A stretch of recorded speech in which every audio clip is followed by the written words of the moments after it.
সত্যের সন্ধানে আমাদের পথ চলা।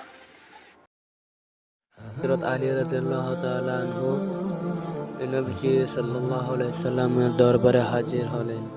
তিনি সাহাবায়ে কেরামকে জিজ্ঞাসা করলেন, আইয়ু শাইইন খায়রুল লিল মারাহ, নারীদের জন্য কোন জিনিস উত্তম?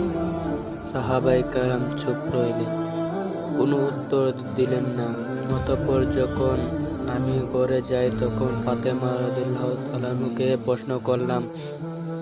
রাসূলুল্লাহ সাল্লাল্লাহু আলাইহি ওয়াসাল্লামের উত্তরে বললেন, নারীদের জন্য এটাই উত্তম যে তারা পুরুষদেরকে দেখবে না আর পুরুষ নারীদেরকে দেখবে না।